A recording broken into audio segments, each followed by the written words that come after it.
Pilipinas na papanahon, makatotohanan na papanahon sa MI before. Para tuntunan, saktong-sakto lang ang mga balita. Saktong-sakto lang ang mga balita. Saktong-sakto lang ang mga komentaryo. Saktong-sakto lang ang mga komentaryo sa MI before. Saktong-sakto lang ang mga balita at komentaryo sa MI before. Good morning, araw ngayon ng Linggo, partner. Good morning, good morning. Linggo, labahan. Oh, labahan pag may tubal. Uy, partner may nag-ano sa akin, may nagtatanong kung ano daw magandang business ngayon. Oo. Inabanggit din lang yung tubal. Sabi ko, dahil sa lagi namang walang kuryente at hindi makapag-washi-washi yung ating mga kaibigan, ay laundry shop. Laundry? Oo. Tapos sabi, paano naman, laging walang kuryente, paano yung kuryente lang ginagamit sa laundry shop? Sabi ko, iba naman doon. May generator doon, may solar doon na pwedeng maramihan ang paglalaba. Parang hindi siya doon. RTW hindi din naman doon nag-iin. Ganito na lang kako, ang maganda kako sa Mindoro ngayon na business. Paggawa ng kandila. Lagi na brownout, baka mas mabenta lalo pa kung mga scented na candle. Wala kay Juan. Yellow. Oh, di ba? Magandang negosyo, yellow. Nung summer, partner, nung El Nino. Maganda sa yellow, partner. Hindi man mabili at brown out, maubos. Okay. may pagka. Kasi pag nag-brown out, tunaw. May bumili sa wala, ubos. Yan ang magandang. Okay. Sampalataya na dyan. Si Kwan pala ngayon, partner, si Mayor Alice Goo. Pati yung pamilya, pinaaresto na ng Senado. Oo nga daw. Oo. Mukhang nagsinungaling, yung sinasabi nitong si Senator Erwin Gatchalian. Ito, version ng mga senador, o ng ilang senador, version ng investigating team sa committee ni Gatchalian, ni Senator, at saka ni Risa Hontiveros. So tama, may mga collection silang ebidensya na nagsasabi. Partner, tanda mo nung una, parang involved itong si dating former President Duterte, Digong Duterte. Kasi parang nung unang tanong ng Senate ay kung sino ang isa sa mga tumulong sa kanya para manalong mayor, may binanggit itong si Alice Goo na si Presidente Duterte. Isa sa mga kasi doon sa partido nila, parang kapartido, kaalyado ni President Duterte, tapos involved pa dito yung presidential. Pero partner NPC itong Hindi, may koalisyon kasi sa babayan. Kaya kasi alyansa. May mga alyansa yan. Anyway, ako doon, base doon sa mga, ito base lang naman bilang komentarista, karapatan natin na magkomentaryo sa mga issue at mga bagay-bagay. Base doon sa mga sinasabi ng ebidensya, sabi nga ni Gas Abilgas, hindi nagsisinungaling ang ebidensya. Sadyang may kinalaman, kung hindi man direkta, kasi doon pa lang, mayor ka sa maliit na lugar, hindi mo alam na may ganitong modus. Kasi modus yan At ang lapit sa munisipyo. Hindi ka nag-imbestiga, tapos may mga ako talagang naniniwala na may kinalaman. Hindi man siya mga primary, pero may kinalaman siya o kinukonsintirin niya yung mga ganong uri ng gawain. May pananagutan pa rin siya sa batas. Kanya lang, sabi nga sa husgado, walang halong pagdududa dapat ang mga nirereklamo ng sino man. Pag ikaw ay nagsampa ng kaso sa husgado, ang papanigan ng husgado yung katotohanan base sa ebidensya na walang halong pagdududa. Yun. So, kung pinaaresto man, di sabi nga, di wow. Para once and for all, sabi nga, ay di magkaalaman na Kasi hindi rin doon naman sa... Wala naman kasi nagsasala. Okay, mapapanood natin yan sa mga inquiries na pinatawag.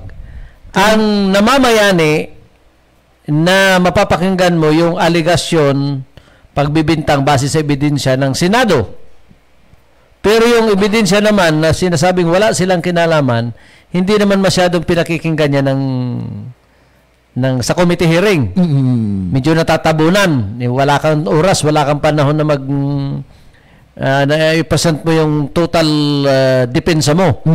Pag dinala sa korte, so pagbabanggain yung akusasyon at saka yung depensa, doon ang final na pwede nating sabihin na wala ngang halong kasi sinasabi naman ni Alice Goo, alam niya ang transaksyon dahil nung mga una pa siyang na-involved at siya nga ang nagpakilala, kakaibigan niya. Pero yung pinakang activities, wala siyang kinalaman. Wala siyang kinalaman. Oo. Ngayon, hindi naman yan tanggapin ng committee. Siyempre, ngayon, dadalhin sa Osgado at sinasabing gawin ng magtuturo na itong si Mayor Alice. Isa magtuturo siya sa Senado, hindi naman ngayon yung final. Diba? So, pero partner, parang sa kalaman ko at kalaman din siguro ng mga nakikinig at nanonood sa ating programang Saktong-Sakto Lang. Yung investigation na nagaganap po sa Senate regarding dito sa Pogo na involved itong sigo at malalaking persona sa Pilipinas. Investigasyon lang po ito. Tapos, pag natapos yung investigation, ipapal yung kaso, dadalhin sa Supreme Court. Tapos, ang Supreme Court na, ang bahala kung paano yung proseso ng pagdaloy ng kaso na ang ibig sabihin partner ang magkakaso dito yung Senate na. Oo. At hindi lang dyan sa Banban, dyan sa Porac. Kita nyo. Din, sa Pampanga. Sinasabi, may mga aligasyon na malaki rin ang kinalaman ni Senator Leon Guerrero. Diba? Ni Pinuno. Si Pinuno. Ni Supremo. Diba? Yung partner yung nakakatakot sa umpisa, nakikita mo na yung senaryo. Pero mamalay-malay mo, mawawala na rin. Kasi may mga involved na rin mayroon pa lumalabas. May untouchable Pogo Hub pa rin dyan sa Cavite. May mga lumalabas sa ganun. Ilang bang Pogo Hub yan? Di marami kasing Pogo at yan ay welcome sa Pilipinas. Dahil ni Pia Cayetano. Siya ang principal author niyang partner Pia Cayetano. Saan? Ng Pogo sa Pilipinas. Siya ang principal na naghikayat. Gumawa ng batas. Ng resolusyon para maging batas na i-welcome itong Pogo. Mga ganitong oriho ng laro sa Pilipinas. Sa legal na aspeto. Mayroon kasi, ito kasing Pogo Parigoy, hindi ko lang alam kung ilang libo to, na mayroon sa Pilipinas. Ito yung mga laro na inayawan sa China dahil nga sa estilo ng paglalaro ng kasi gambling to Ito yung illegal gambling sa bansang China, mga kababayan. Partner, sa China, bawal yan. Itinaboy, tapos naglagay sila ng ganitong uriho ng modus sa iba't ibang bansa na welcome ang illegal, ang gambling. Kasi sa China walang gambling. So ito na ituturing na illegal gambling sa kanilang bansa. Nagtayo itong mga gambling operator sa China dito sa Pilipinas base sa isang batas ng PAGCOR na pupwede rito sa ating bansa. Ngayon, yung iba bago pa lumaot. Good morning po. Good morning kay Maria Siren Asedera Clergo na laging nanonood sa ating programang Saktong-Sakto. Magandang umaga po at ito'y masaya. Malapit itong sumaya uli. Bakit? Yung kanyang iniirog para tingin nata. Parating na naman. Parang every 3 months ka lang every 3 months ka lang nagiging masaya. Balik tayo sa Pogo. Sige, balik tayo sa Pogo. Ngayon, yung mga legal, nandyan lang yan. ang inaaresto ngayon yung mga illegal. At dumarami ang mga illegal na Pogo hubs dahil nga sa kanilang mga modus. So nagiging illegal gambling na sila dahil mayroon ng mga kriminal sa loob mismo ng Pogo activities. Nandiyan na ang money laundering, nandiyan na ang mga sexual abuses, nandiyan na lahat ang mga sinasabi mga scammers, at lahat-lahat na. Dahil ito naman, kaya nakakalusot, dahil milyong-milyong lagayan sa ilang kinatawan ng gobyerno sa bansang Pilipinas. Yan. Ngayon, ang sabi nila, totally bubuwagin na ito. Hindi naman, di na to, pagbubuwagin mo to, paano naman yung mga legal? Kasi maraming legal na sumusunod naman sa pamantayan ng PAGCOR. Partner, si Speaker ng House, si Romualdez, nung unang sabi, ay tutong siya sa pagbuwag ng Pogo. Dahil may pakinabang daw. Kailangan lang daw ay mahigpit yung PNP at saka itong PAOK para malaman kung alin yung illegal at legal. Ipakulong muna, partner, yung mga sinasabing mga nagkonsente dito sa illegal na gawain. Para makita ng taong bayan na totoo yung ano. Partner, pero bilib ako dito sa PAOK ha, yung pinamumunuan nitong ano bang ranggo nito si Cruz na ito, partner? Parang kanto, parang Colonel. Asik siya ngayon ng PAOK Kung hindi ako nagkakamali, ito ang asawa ng Mayor Ina. Hindi ko, sorry, baka nagkakamali ako, pero pagkakaalam ko, ito yung asawa ni Mayor. Alam ko. Anyway, yun na nga, partner. Higpitan, ipakulong bago to buwagin. Ibig sabihin, pag binuwag mo to, hindi kayang kontrolin ng gobyerno yung mga ganitong uri ng mga modus, hindi kinatatakutan. Kaya ang remedyo, buwagin, alisin.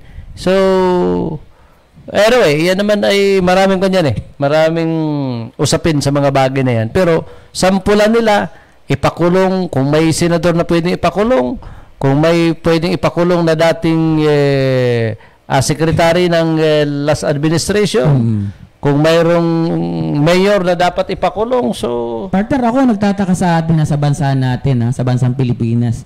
Yung nagmimistulang tapunan, ang Pilipinas ng mga illegal o na gawain ng mga taga-ibang bansa. Kasi sa buong isya naman, ang Pilipinas talaga ang pinakang maraming gambling at tumatangkilik sa mga gambling. Tapos parang parang nagmistulang kung meron ang US na Florida, parang ang China may Philippines Parang nagmimistulan talaga. Sa Oriental Mindoro, meron din Florida. Meron ba? Madami. Sorry. Sabi mga pagkababayan, partner, sabi sa balita, basahin ko lang to. Pinaaresto na ng Senado si Bamban Tarlac Mayor Alice Go at 7 iba pa na sinasabing kasabuat nito sa kanyang illegal na aktibidad. Nilagdaan, partner, nilagdaan ni Senate President Francis Escudero at Senator Risa Hontiveros, chairman ng Senate Committee on Women, Children, Family Relation and Gender Equality, ang arrest order nitong Hulyo 11 dahil sa kabiguan ni Goon na dumalo sa investigasyon ng Senado kaugnay sa umano'y criminal activities sa Philippine Offshore Gaming Operators o POGO.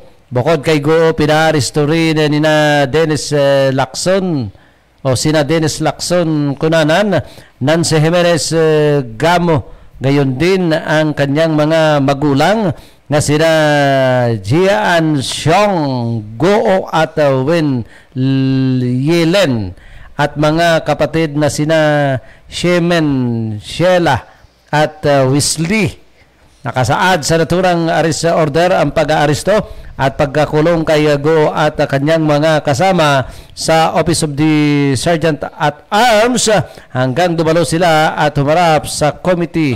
The Sergeant at Arms is hereby directed to carry out and implemented this order and make a return thereof within 24 hours from its enforcement.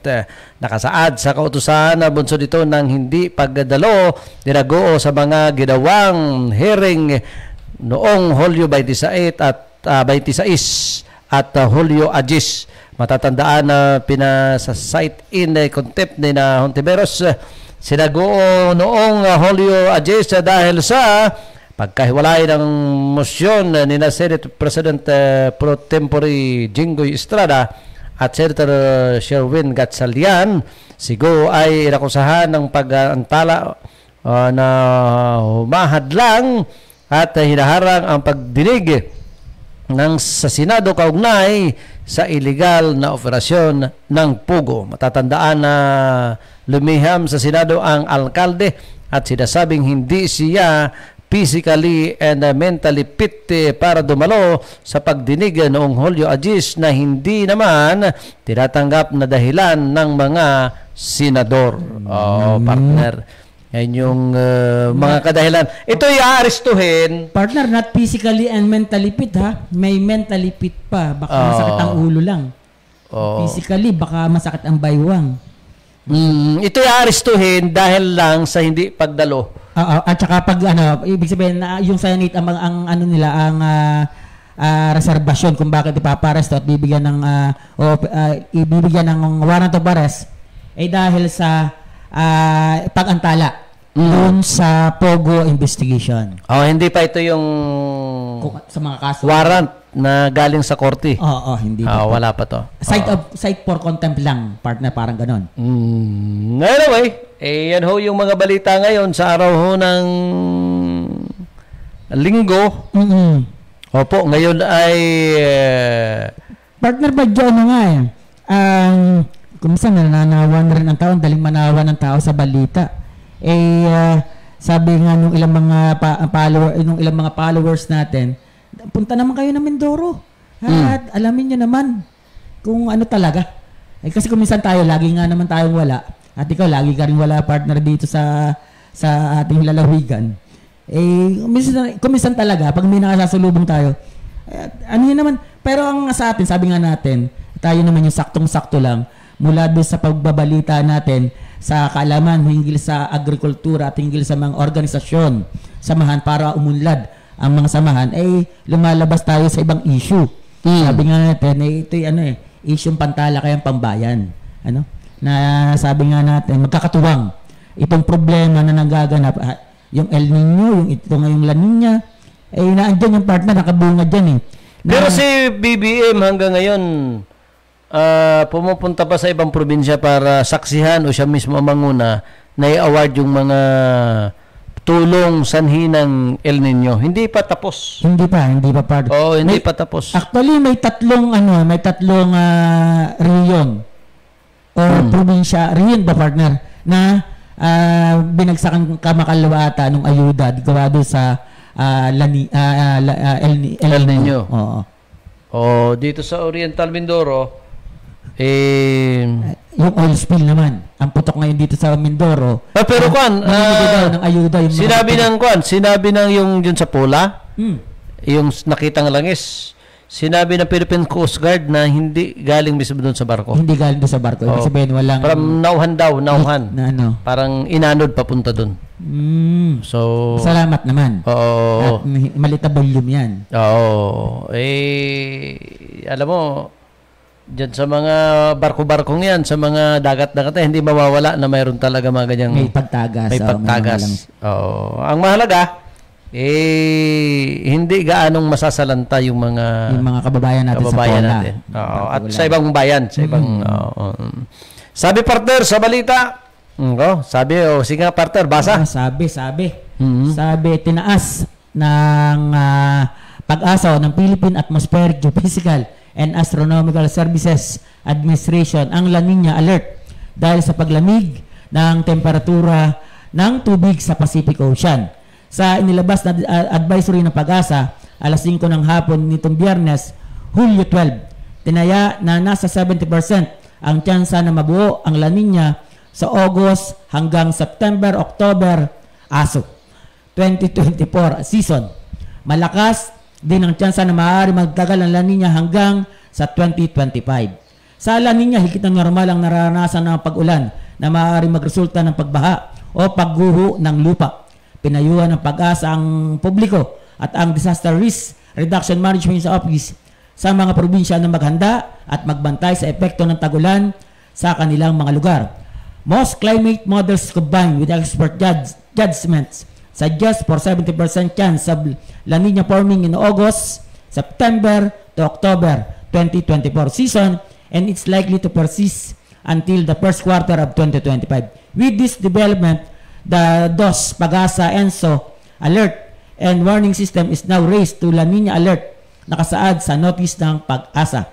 Asahan na rin ang pagbaha at landslide sa ilang mga lugar na madaling maapektuhan ng kalamidad. Tiniyak naman ng Pag-asa ang patuloy nilang monitoring sa La Nina phenomenon. Oy, partner, yung sinasabi ng Pag-asa na August, July pa nga lang may pagbaha na partner sa part ng Mindanao. Marami nang namamatay. Pero sa kuwan, pagdating ng October, mas malala. Mas malala ang pagbaha, partner. Oo nga, partner. Ako hindi ko makikagats lagi. Mas mataas ang pagbaha. Galing sa mga kandidato. Pagbaha ng ano? Lahat ng mga political propaganda. Pagbaha ng mga ayuda, pagbaha ng mga tarpaulin at pagbaha ng mga pangako. Pagbaha ng tarpaulin na partner kasi pero wala pang boat. Sa October. Tama, partner. Sana sabayan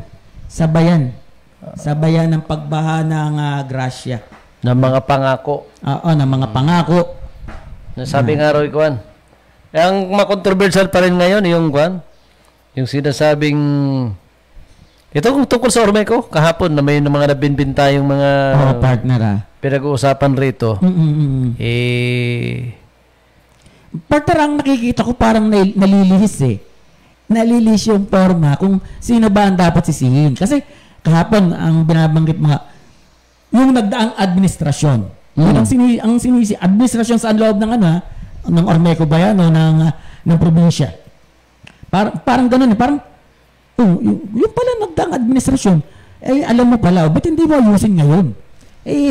Bahagi rin naman sila nung nagdaang administrasyon. Yung papartner bahagi rin sila nung yung isang kakandidato dyan na abogado na doon sa isang interview sinisisi nung nagdaang administration, nung mga nagdaan. Saan ba yun? Sa bahagi ng politika o sa bahagi, tama yun sa'yo, sa bahagi ba ng administrasyon ng Ormeco o bahagi ng politika sa Oriental Mindoro? Politika sa Oriental Mindoro. O kasi kaya nga ganon, napupolitika kasi ang Ormeco.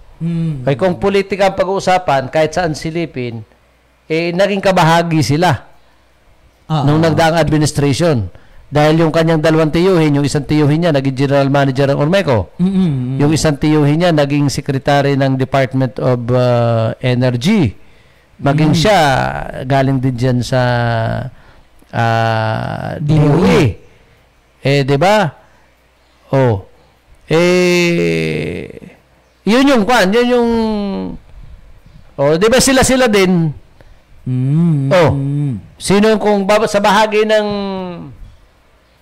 politika, anong mga panahon na yon? Sinong mga naging gobernador? Partner ewan ko ako dito kay Congressman Arnan Panaligan. Ang isang tampok pagka panalo niya gamitin yung renewable energy. Yun ang isa sa mga planong tutukan ni Congressman Arnan. Yung kagaya nitong kay sinasabi nitong si Attorney Mark Marcos dati. Mukhang nag-tie up na yung dalawa, nagtandem, sa usapin ng issue regarding sa elektrisidad. Kasi lahat naman partner, lalo yung matataas na lingkod bayan sa ating probinsya, lahat yung mapuputukan Sa lumala lang ito na problema sa kuryente. Ako, hinihintay natin, ano ba yung pamumulan ni Congressman para sa renewable energy? Solar ba? Ito bang steam, yung sa geothermal? Ito bang sa hangin, wind? O ano pa bang ang mga pamamaraan ang dapat gawin? Partner sa atin, maraming mga malalaking pools, maraming rapid water sa atin. na pwedeng pagmulan ng enerhiya sa pamamagitan ng hydro energy. Sana paano ito mapopondohan? Yun naman yung atin, ano? Hindi, ang kuwan kasi nito, sabi nga natin, maraming ang remedyo ang sinasabi. Sinasabi nila yung problema, sinasabi rin nila yung remedyo, pero bakit hindi magawa-gawa? Doon papasok kasi yung politika Ba't di magawa-gawa yung remedyo? Kasi nga, ang isa sa mga nagsasuggest sa tama at husay na maaaring remedyo nito, itong grupo ni RGB, former governor.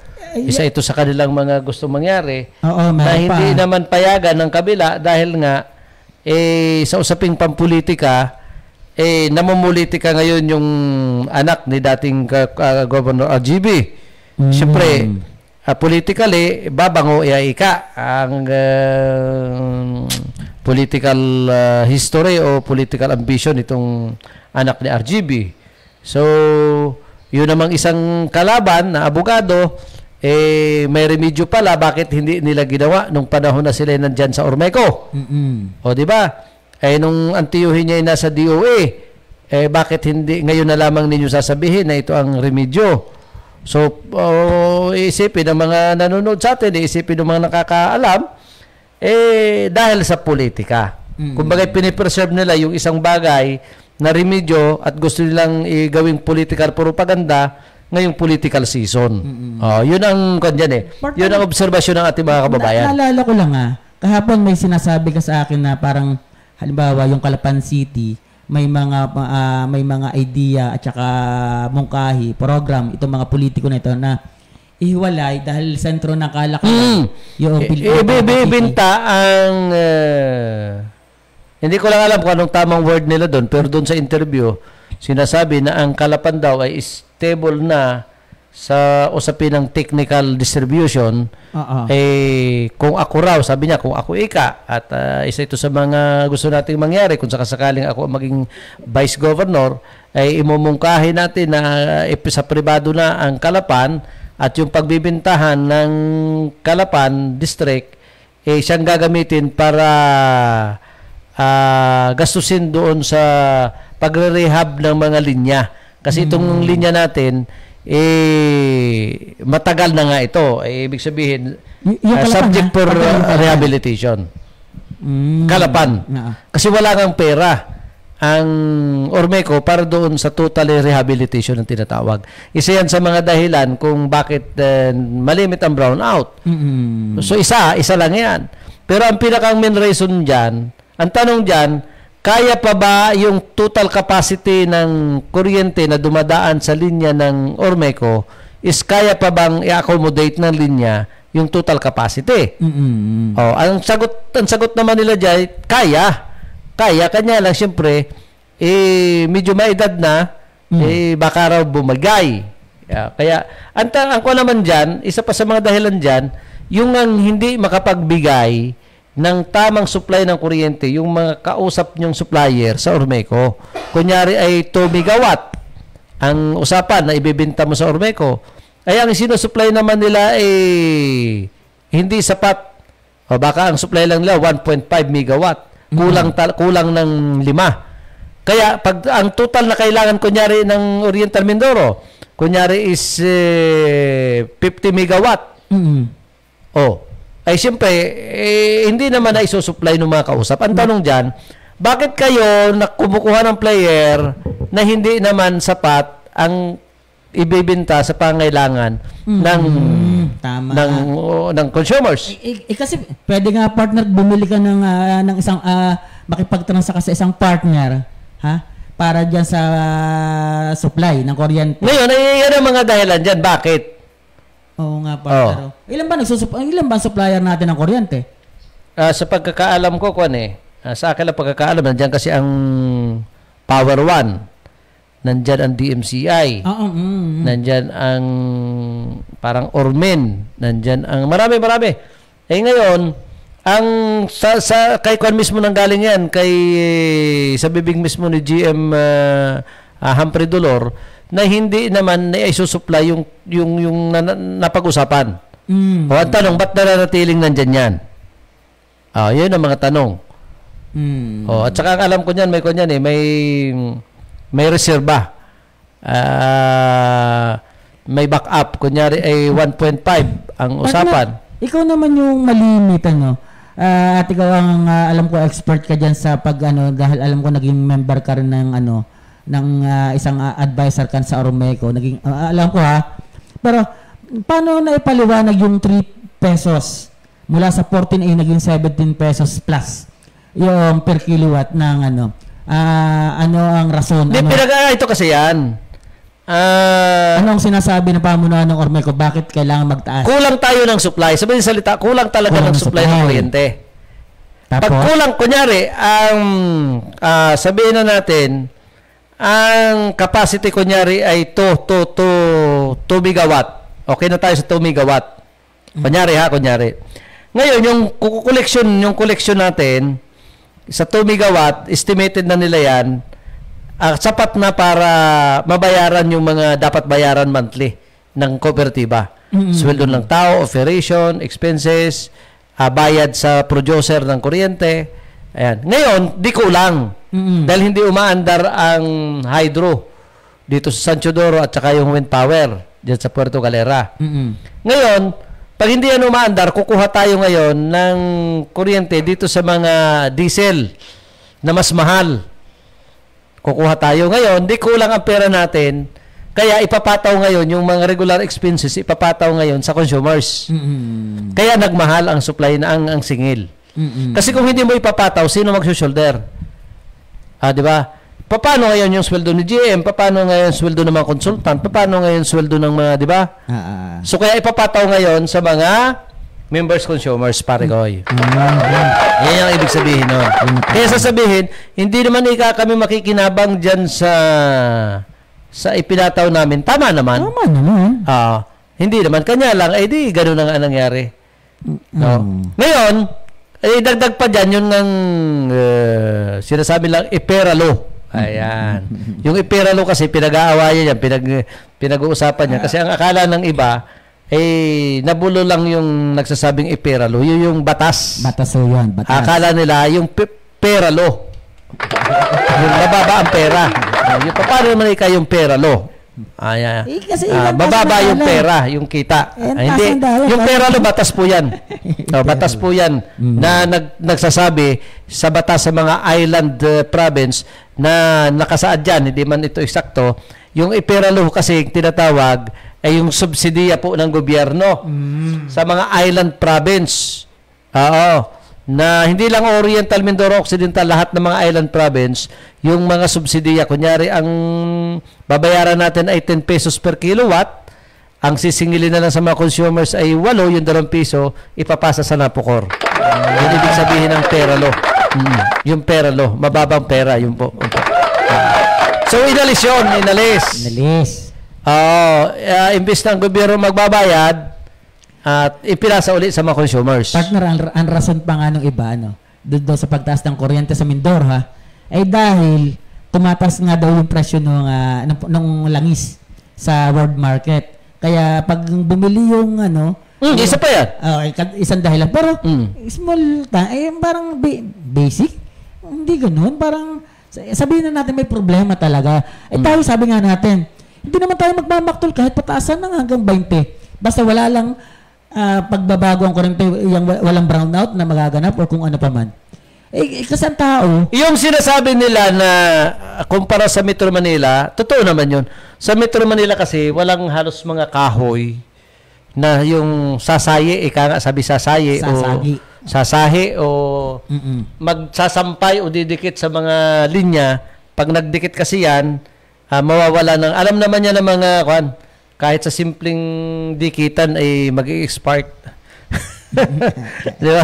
Pag nagdikit, ay mawawala ng sobra-sobrang power. So, magiging sanhiya ng brownout. Totoo naman yon.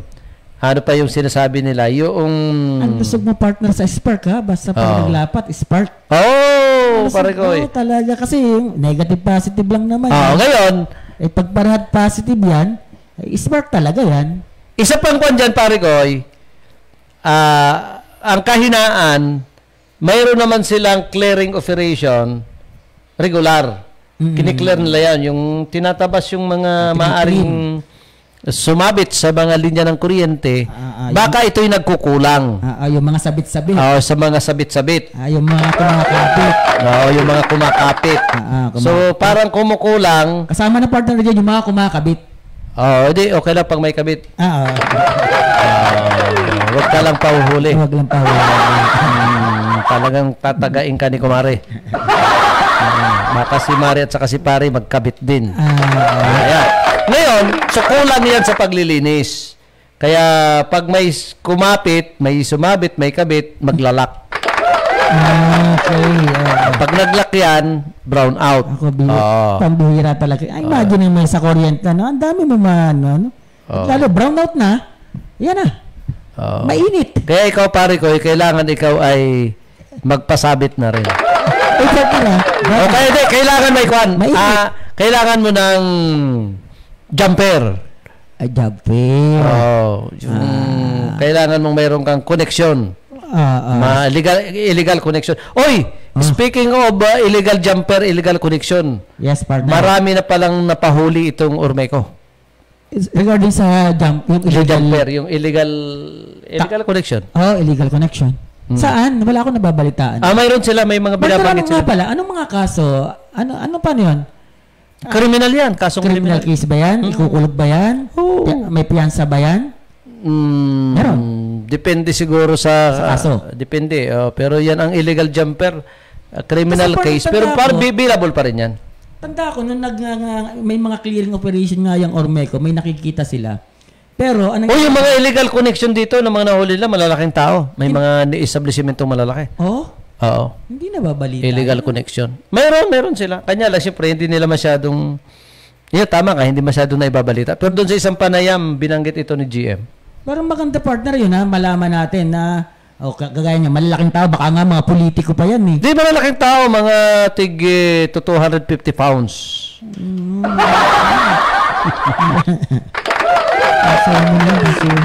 Malalaking tao, pare ko. Parang kilala ko partner yung malalaking tao niya. 250 pounds, pare ko.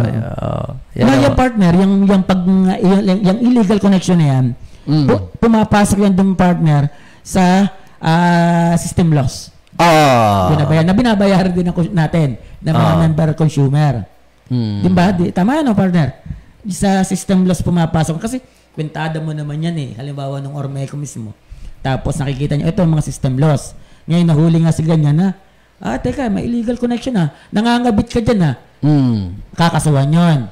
Or magbayad. Hindi. Depende yan kasi pwedeng barginan, pwede. May mga kuha naman kasi yan eh. Kasi kooperatiba yung, kasi kahit pa paano may puso din naman ang Ormeco. Kooperatiba naman yan. Depende yan sa kanilang recommendation kung anong gagawin. Ang mahalaga dyan, nanguhuli sila sa mga illegal jumper. Kasi yung pinababayaan mo na nakikijumper ka na pare ko. Pinababayaan ka na ng yung may bahay, ng yung asawa na ikaw ay nagja-jumper na. Kahit ka nahuli at alam bawal na mayroon kang illegal connection, illegal jumper, pinababayaan ka na, yun ang mahirap. Pero at least, pag nalaman na ikay may illegal jumper, baka kasi sabihin ng partner, magkakaputok-putok na yan. Magkakorye-koryentehan na yan. Yain na. Yun ang bahala ka, may kasalanan kay yun ang isa sa mga dahilan kung bakit nataas ang ating mga charges. Ang ating kuryente. Ating kuryente. Anyway, yan ay parte lamang ng mga dahilan kung bakit tayo brown out dito sa Oriental Mindoro. Hoy partner happy birthday. Happy birthday. Babago yung birthday mo sige, hindi natin dinidepensa ng Ormeco dito dahil hindi naman tayo bayad. Wala silang black time. Hindi nga tayo iniimbita sa kanilang mga press conference. Pero yan ang katotohanan. Yan ang katotohanan. Partner, sino may happy birthday kay Ate Sel. Ate Sel Zamora Manao ng Barangay Ibaba East. Magandang umaga po at happy birthday. God bless. Ilang district ba yung ibaba? May East, may South, may North? Wala, partner. Dalawa lang yan. Dalawa? Dalawang barangay yan, partner. Dalawa lang. Sityo. Ganun lang. Sityo. Oo. Magandang umaga po sa Zamora Clan Family. Yan sa Barangay Ibabais. Oh, matahimik ba dyan sa baba? Dati magulo dyan eh. Oo, tahimik na ngayon dyan. Lalo pa ngayon, kapitan dyan. Ang mga tao dyan ko eh. Malimit ka rin dyan dati, partner. Oo. Dyan sa barangay ibaba. Si parang Lino natin, malimit din alam ko. Kasi may mga news yan dyan na kinakabar regarding dun sa DPD. Karamihan dyan mga kamag-anak ni Manny Pacquiao. Ano naman? Hindi ko mag-gets. Oo. Ang dami dyan boksingero. Okay. Daming boksingero dyan, partner. Dyan sa lugar na yan. Magandang umaga po sa mga... Sa lahat ng mga kahapon, birthday ni dating Mayor Mark Navarro Marcos. Ay, yes. Oo, nga pala. At Happy birthday po kay Judge Mark Marcos kahapon. Belated. At ni Dan Melgar, ang ating kasalukuyang Municipal Budget Officer sa bayan po ng Nauhan. Happy birthday po sa inyo. Siya ba partner ngayon yung Municipal Administrator? Hindi. Budget. Ang Municipal Administrator, dati si Sir Bobby Navarro. Sa panahon ni Mayor Mark. Oo. Ang administrator dyan ngayon sa Nawan yung anak ni Mayor Joel Tebes. Si, kalimutan ko ang pangalan, Tebes Wong. Stephanie, yan si Steph.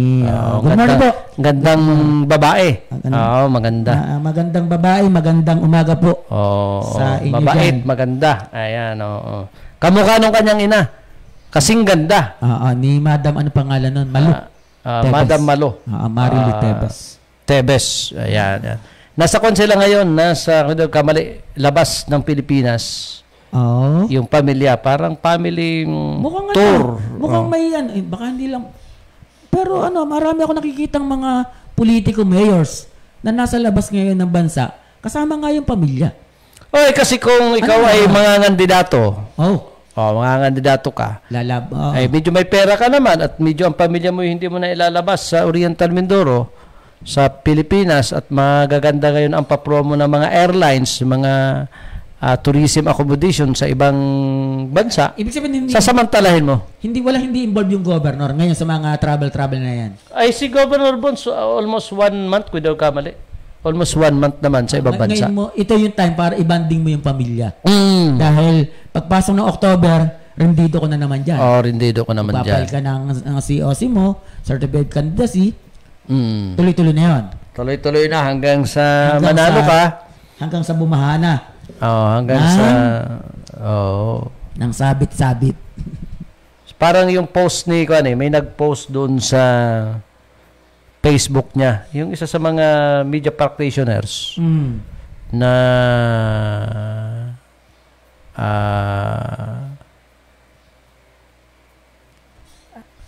nagpo-post tungkol kay Kwan. May binabasa lang ako dito. Parang ipinicture niya si Governor. Parang i-build up niya si Governor Bons.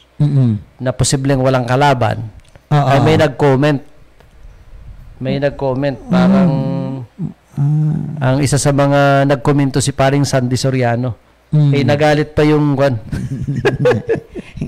Good morning. Gusto niya walang magko-comment sa kanyang post. Good morning kay Sir, kay Boss Sandy Soriano. At syempre kay sa barangay pulis natin dyan, sa barangay Lumang Bayan, at kay na sangguniang barangay ng Lumang Bayan. At syempre kay sa aking mahal na kapatid, sa aking panganay na kapatid, kay Sir Aris Clergon, magandang umaga at palakas lagi. Hoy partner, ako dyan sa comment. Nakita ko rin yun. Nabasa mo rin? Ano ba partner mong doon? Masarap naman din may nagko-comment. Hindi ka naman binabash yun Hindi ka binabash nun. Hindi naggawawasto siya. Ibig sabihin, nagko-combine yung idea nyo. Mas maganda yun, may conflict yan naman lang sumusip. Tandaan mo yung kunikwento ko dati sa iyo, si Sabas Porto. Good morning kay Sabas Porto. May comment din niya, nag-comment din doon sa Ano nga yung post ni Sabas? Hindi, sa politiko rin. Politiko rin. Ay, magawa ka ng sarili mong post. Oh. Bigat. Anyway, good morning. Ito yung mga media practitioners. Hindi, kung kasi, magaling. ito yung advantage ng Facebook. Oo. Kung wala ka ng outlet, di sa sarili mong page doon ka na lang magngangawa. Pero ako nabigla doon ha. Hindi, siyempre, nag-comment nga. Nabasa ko rin, partner yun.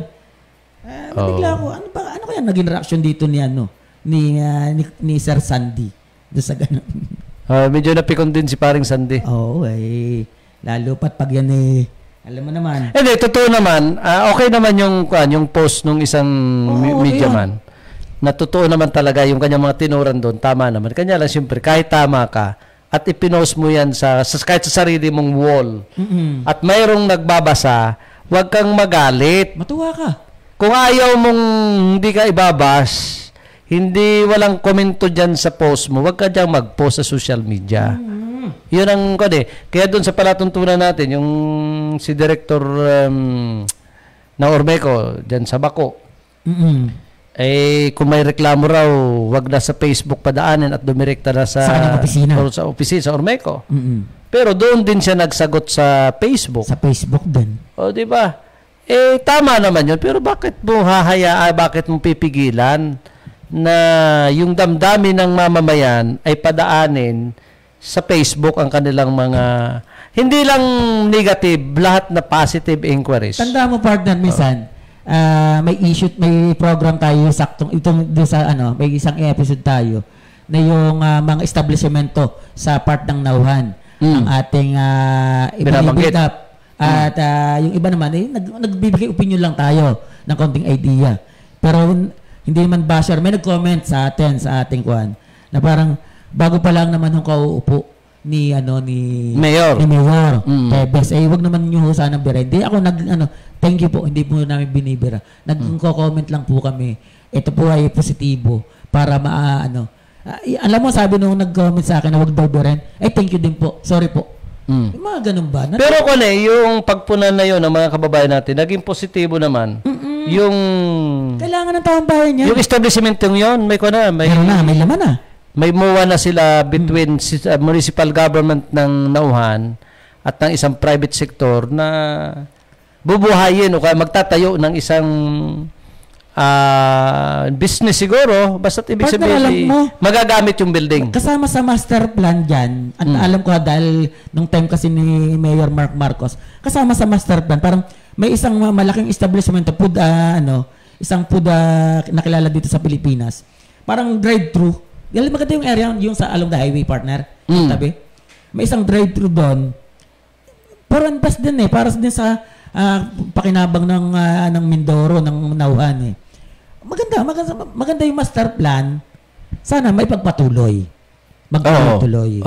At yung mga ginasusan ng gobyerno na inumpisahan, kung kunyari natalo na kayo, i-priority ng susunod. Kasi ginasusan niya ng gobyerno Mga partner yan. Kumbaga, kung hindi man yun ganun, kunyari, ang plano ng isang building ay pagtayuan na kung tapos natalo. O edi, imbis na lugaw ang itayo nyo dahil ang unay mami, o edi gawin yung turo-turo. Yung mga ganun, at least napapakinabangan. Hindi yung maganda ng pagkakatayo ng building, di ba? Malaki naman yung lupa na pwede mong pagtayuan, ay babaguhin mo ang mukha at kung ano-anong ilalagay mo. Sabagay, ikaw yan, sa inyo yan. Pero lumalabas tuloy na wala kang sariling pundasyon o magtayo ka ng sarili mong pangalan para may masabing mayroon kang ginawa. Sabi nga natin, partner, tayo dito sa programa nating sakto kung sakto lang.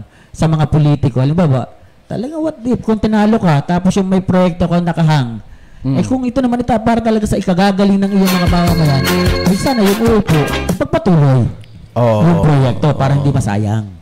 Si Congressman Arnan, yung mga karamihan sa mga nabinbin na partner, tama.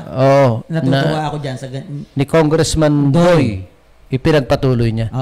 At saka ang kuha naman talaga, ganito yan Hindi nga actually pinagpatuloy, nagdagdag pa. Dinagdagan pa. Lalo yung mga drainage na nakikita natin ngayon dyan. At saka yung mga tulay. Yun yung partner ang big time yung mga tulay. Mga tulay. Lumang tulay na ngayon ay inaayos na. Ano? Oo. Medyo malaki-laking pondo yung ginugol dyan. Para yung sabi nung mangyan, sabi pala nung kakandidatong mayor sa kanyang political campaign, mga kababayan, huwag kayong magproblema pag ako ang nanalo. Lahat dito na may mga ilog at walang tulay, pagagawan ko ng tulay. Sabi naman nung mangyan, mayor, doon po sa amin ay